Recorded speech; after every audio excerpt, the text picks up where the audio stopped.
नमस्कार दोस्तों, आज की इस विशेष वीडियो में हम एक ऐसा विषय लेकर आए हैं जो हर किसी के जीवन में कभी न कभी अनुभव होता है। सुख और दुख दोनों ही जीवन के अविभाज्य अंग हैं, जैसे कि सिक्के के दो पहलू। श्री कृष्ण की दिव्य वाणी हमें सिखाती है कि किस प्रकार हम अपने जीवन में आने वाले दुख में भी मुस्कुराना सीख सकते हैं और उसे सकारात्मकता के साथ अपना सकते हैं। शांति से इस वीडियो को सुनिए और श्री कृष्ण के इन अनमोल उपदेशों को अपने जीवन में अपनाइए। भूमिका। भगवद गीता में श्री कृष्ण ने कहा है कि जीवन में सुख और दुख का आना जाना लगा रहता है। सुख और दुख हमारी चेतना का एक भाग है, जो हमें न केवल भावनात्मक रूप से प्रभावित करते हैं, बल्कि हमारे मन, आत्मा और विचारों पर भी प्रभाव डालते हैं। जो व्यक्ति इन दोनों को समान रूप से स्वीकार कर लेता है, वही वास्तव में जीवन के रहस्य को समझता है और आत्मिक शांति प्राप्त करता है। सुख और दुख का मर्म। श्री कृष्ण ने अपने उपदेशों में यह स्पष्ट किया है कि सुख और दुख कोई बाहरी चीजें नहीं हैं, ये हमारे मन की स्थिति पर निर्भर करते हैं। जब हम दुखी होते हैं तो हम अपने दुख को अत्यधिक महत्व देते हैं और उसे हावी होने देते हैं, जबकि सुख के क्षणों में हमें खुशी महसूस होती है, लेकिन वह भी क्षणिक होता है। सुख दुख के इन क्षणों का असली मर्म यह है कि ये दोनों ही स्थायी नहीं होते। श्री कृष्ण कहते हैं, जो मनुष्य सुख और दुख को समान रूप से देखता है, वही सच्चा योगी और ज्ञानी है। यहाँ पर श्री कृष्ण हमें यह शिक्षा देते हैं कि जब सुख और दुख दोनों ही अस्थायी हैं, तो हमें उनसे जुड़ने की आवश्यकता नहीं है। दुख में भी मुस्कुराना क्यों जरूरी है? दुख में मुस्कुराना आसान नहीं है, लेकिन श्री कृष्ण हमें सिखाते हैं कि मुस्कुराना किसी स्थिति को नकारना नहीं है, बल्कि उस स्थिति को अपनाने की ताकत देना है। जब हम अपने जीवन के कठिन क्षणों में मुस्कुराते हैं, तो हम अपने मन को यह संदेश देते हैं कि यह क्षण भी गुजर जाएगा। अधिक आत्मविश्वास। मुस्कुराने से न केवल हमें आत्मिक शांति मिलती है, बल्कि हमारा आत्मविश्वास भी बढ़ता है। मुस्कुराहट हमारे मन को यह सिखाती है कि हम किसी भी परिस्थिति का सामना कर सकते हैं। मन की शक्ति। दुख में मुस्कुराना हमारी मानसिक शक्ति को मजबूत करता है। यह हमें अपने दुख से दूर नहीं करता, बल्कि हमें यह एहसास कराता है कि हम उससे ऊपर उठ सकते हैं। विचारों की शक्ति। हमारे विचार हमें प्रभावित करते हैं। जब हम दुख में भी सकारात्मकता रखते हैं, तो हमारे विचार हमारी ताकत बन जाते हैं। श्री कृष्ण कहते हैं, जैसा तुम्हारा मन वैसा तुम्हारा जीवन। कृष्ण की शिक्षाएं। सुख और दुख के प्रति समान दृष्टिकोण। श्री कृष्ण का कहना है कि हमें अपने सुख और दुख दोनों के प्रति समान दृष्टिकोण रखना चाहिए। इसका अर्थ यह नहीं है कि हम अपने दुख को नकार दें या सुख का आनंद न लें। इसका अर्थ है कि हमें किसी भी स्थिति में संतुलित और स्थिर रहना चाहिए। गीता में श्री कृष्ण अर्जुन को सिखाते हैं, हे अर्जुन, सुख और दुख के समय में समान भाव रखना ही सच्ची भक्ति है। विवेक और संतुलन। श्री कृष्ण हमें यह सिखाते हैं कि जब भी हमारे जीवन में कठिनाई आती है, हमें विवेक और संतुलन के साथ कार्य करना चाहिए। अगर हम अपने विचारों को नियंत्रित करते हैं, तो हम अपने दुख को कम कर सकते हैं। अस्थायीता की समझ। श्री कृष्ण का कहना है कि हमें इस सत्य को समझना चाहिए कि जीवन की हर स्थिति अस्थायी है। दुख की घड़ी लंबे समय तक नहीं रहती, वह भी बदल जाती है। इसलिए हमें वर्तमान में रहकर उसकी अनुभूति करनी चाहिए और उसे नकारना नहीं चाहिए। जीवन में श्री कृष्ण की वाणी का महत्व। भगवद गीता में श्री कृष्ण के उपदेश जीवन में आने वाले सभी उतार चढ़ावों में हमें मार्गदर्शन प्रदान करते हैं। वे कहते हैं, जो व्यक्ति अपने दुख और सुख को समभाव से स्वीकारता है, वही वास्तव में मुझ तक पहुंच सकता है। कृष्ण की वाणी हमें आत्मिक शक्ति देती है, जो हमें कठिन परिस्थितियों में संभालती है। सुख दुख में संतुलन। कृष्ण कहते हैं कि सुख और दुख जीवन के दो पहिए हैं। इन दोनों का हमारे जीवन में होना अनिवार्य है। अगर एक पहिया अधिक जोर से चलेगा तो जीवन का संतुलन बिगड़ जाएगा। अंतर्यामी के रूप में स्वीकार करना। हमें यह समझना होगा कि हर कठिनाई का उद्देश्य हमारे आत्मा को मजबूत बनाना है। कृष्ण की वाणी हमें यह सिखाती है कि हमें हर परिस्थिति में ईश्वर के हाथ में अपने जीवन की बागडोर सौंप देनी चाहिए और उस पर विश्वास करना चाहिए। व्यावहारिक दृष्टिकोण। श्री कृष्ण की शिक्षाएं हमें व्यावहारिक दृष्टिकोण अपनाने के लिए प्रेरित करती हैं। दुख के क्षणों में भी हमें सकारात्मकता बनाए रखनी चाहिए, क्योंकि वही हमारी असली शक्ति है। ध्यान और आत्मचिंतन। दुख के समय में ध्यान और आत्मचिंतन करने से हमारे विचारों में सकारात्मकता आती है। हमें गहरी सांसें लेकर अपने भीतर के शांति का अनुभव करना चाहिए। स्वीकृति और समर्पण। श्री कृष्ण हमें यह सिखाते हैं कि हर परिस्थिति को स्वीकार करना ही शांति का मार्ग है। जब हम अपने जीवन को समर्पित कर देते हैं, तब हम अपने दुख और सुख दोनों को समान रूप से देखने लगते हैं। हर परिस्थिति में शांत रहना। श्री कृष्ण ने अर्जुन को युद्ध के मैदान में सिखाया कि हर परिस्थिति में शांत और संयमित रहना ही मनुष्य का सबसे बड़ा धर्म है। चाहे कितनी भी बड़ी चुनौती क्यों न आ जाए, अगर हमारा मन शांत और संतुलित रहेगा तो हम हर कठिनाई का सामना कर सकते हैं। शांत मन ही हमें यह समझने में सक्षम बनाता है कि हर परिस्थिति में एक संदेश छिपा हुआ है। कर्म पर ध्यान देना। श्री कृष्ण का कहना है कि हमें अपने कर्मों पर ध्यान देना चाहिए, न कि उनके परिणामों पर। जब हम दुखी होते हैं तो हम अक्सर उन कारणों पर ध्यान केंद्रित करने लगते हैं जिन्होंने हमें दुखी किया। लेकिन श्री कृष्ण हमें यह सिखाते हैं कि हमें अपने कर्मों को सकारात्मक तरीके से निभाते रहना चाहिए और जो भी परिणाम आए उसे सहजता से स्वीकार करना चाहिए। मन को संयमित करना।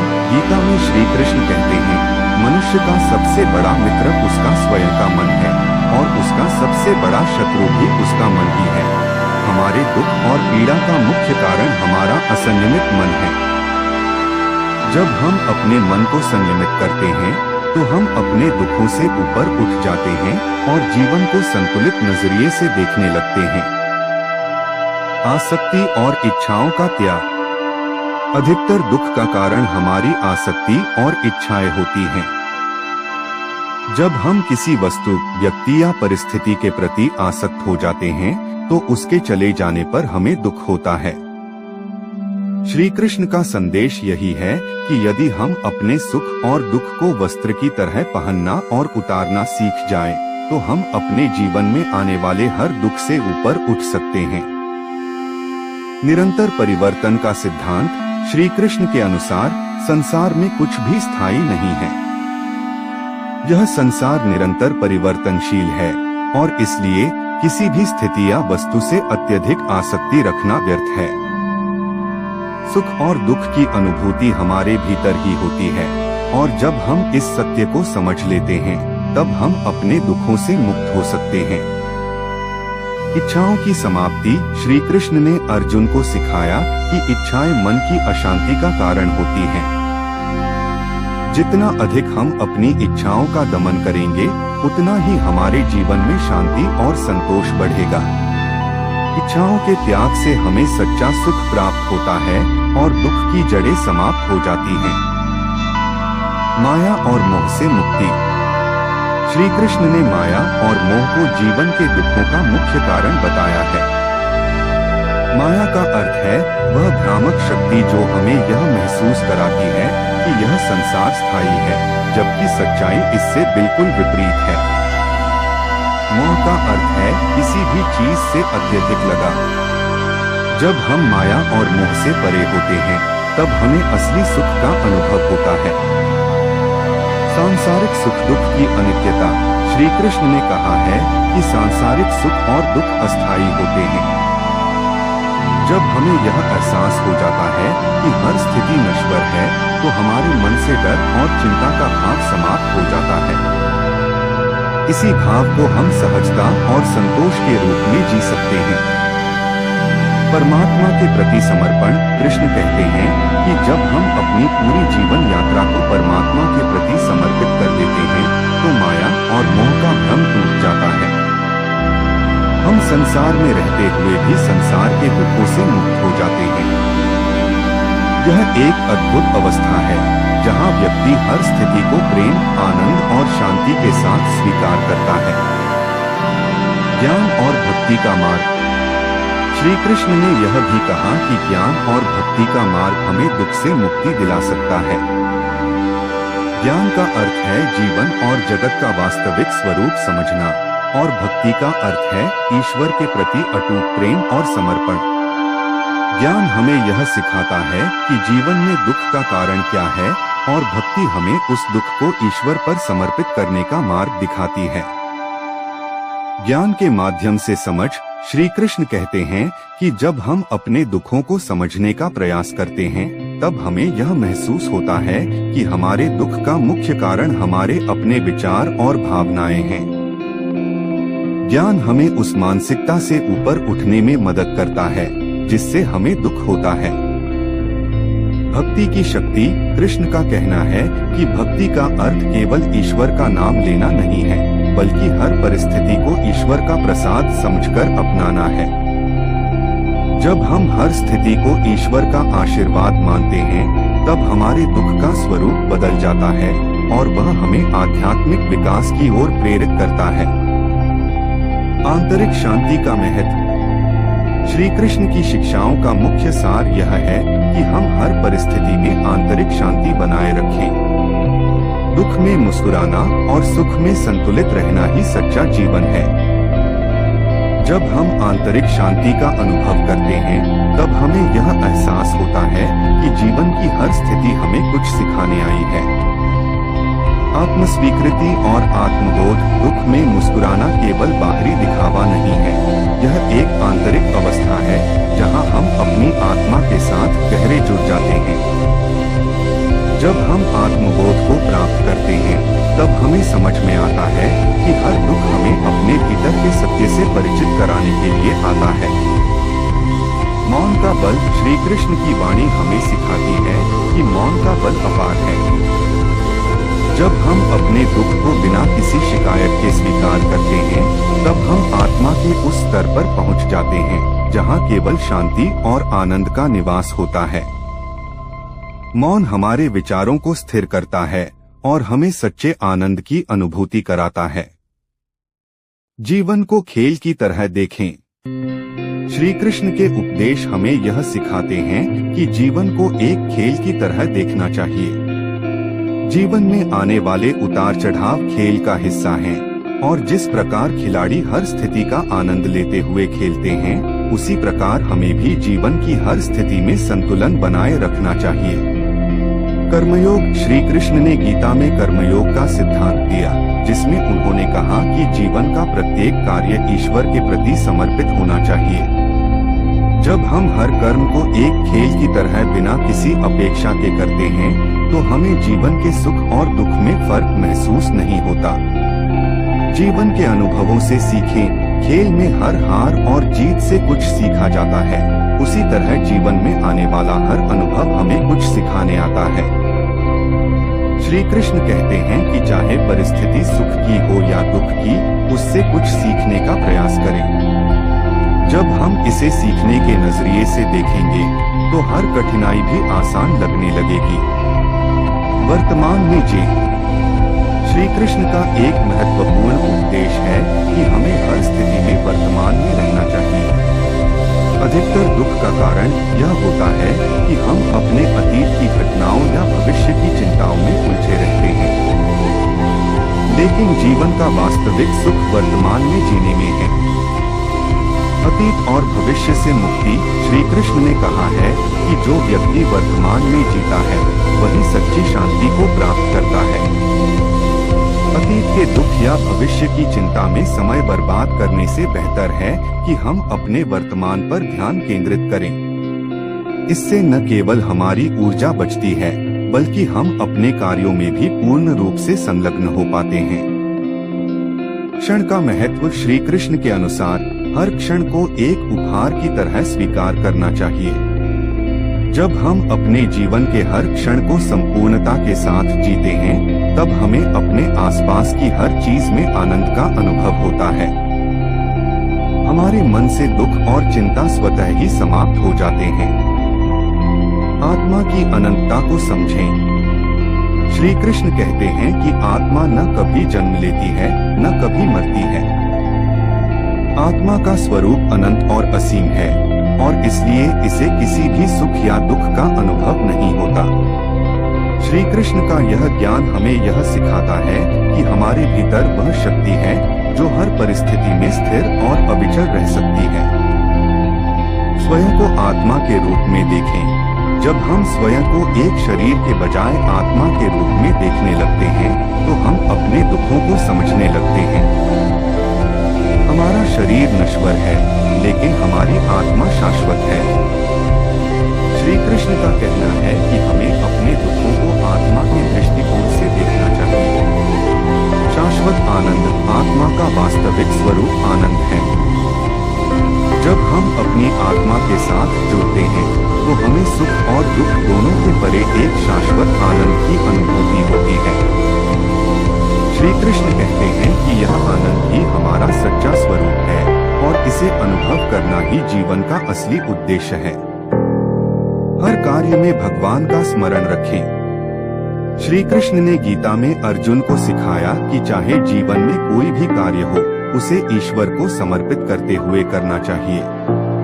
जब हम हर कार्य को ईश्वर का आदेश समझकर करते हैं, तो हमारे मन में न तो अहंकार होता है और न ही दुख का भाव। समर्पण भाव। जब हम अपने जीवन के हर पहलू को ईश्वर को समर्पित कर देते हैं, तो हम अपने सुख और दुख दोनों को सहजता से स्वीकार करने लगते हैं। समर्पण भाव से हमारा अहंकार समाप्त हो जाता है और हमें किसी भी प्रकार का दुख नहीं सताता। निश्चल भक्ति। श्री कृष्ण कहते हैं कि भगवान की सच्ची भक्ति में ही हमारी मुक्ति है। जब हम हर स्थिति में ईश्वर का स्मरण करते हैं, तब हमें यह एहसास होता है कि हम केवल एक साधन हैं और हमारे जीवन की बागडोर ईश्वर के हाथों में है। इससे हमें मानसिक शांति मिलती है और हम अपने दुखों से ऊपर उठ सकते हैं। जीवन को एक यात्रा के रूप में समझें।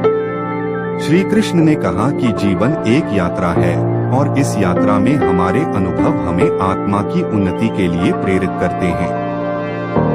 इस यात्रा में सुख और दुख दोनों ही अनिवार्य रूप से आते हैं। सुख हमारे आत्मविश्वास को बढ़ाता है, जबकि दुख हमें सीखने और समझने का अवसर देता है। यात्रा का आनंद लें। यात्रा में आने वाले हर अनुभव का आनंद लेना चाहिए। श्री कृष्ण के अनुसार जो व्यक्ति जीवन को यात्रा के रूप में देखता है, वह हर परिस्थिति को सहजता से स्वीकार करता है। दुख का अनुभव हमें आगे बढ़ने और नई सीख हासिल करने के लिए प्रेरित करता है। दृष्टिकोण में बदलाव। श्री कृष्ण हमें यह सिखाते हैं कि अगर हम जीवन को यात्रा के रूप में देखना शुरू कर दें, तो हमारे दुख भी हमें अनुभव का हिस्सा लगने लगते हैं। यह दृष्टिकोण हमें हर परिस्थिति में स्थिर और शांत बनाए रखता है। श्री कृष्ण की शिक्षाएं हमें जीवन के हर क्षेत्र में मार्गदर्शन देती हैं। जब हम अपने मन को स्थिर रखते हैं और हर परिस्थिति में सकारात्मकता को बनाए रखते हैं, तब हमें सच्चा सुख मिलता है। श्री कृष्ण का उपदेश हमें यह समझने की शक्ति देता है कि दुख के पीछे भी एक उद्देश्य छुपा है। निष्कर्ष। श्री कृष्ण के उपदेश और जीवन में शांति का महत्व। श्री कृष्ण के उपदेश हमें यह सिखाते हैं कि दुख और सुख दोनों ही हमारे जीवन का अभिन्न हिस्सा है। इनसे भागने के बजाय हमें इन्हें समान भाव से अपनाना चाहिए। सुख और दुख एक सिक्के के दो पहलू हैं, जिनके बिना जीवन अधूरा है। दुख के समय में भी मुस्कुराना जीवन का सही सार समझने का प्रतीक है। कृष्ण की वाणी से प्रेरित होकर अपने जीवन में संतुलन बनाए रखें और सच्ची शांति प्राप्त करें। इस वीडियो को अंत तक देखने के लिए धन्यवाद। आशा करते हैं कि श्री कृष्ण के उपदेशों से आप अपने जीवन में आने वाले दुख को मुस्कुराकर स्वीकार करना सीखेंगे।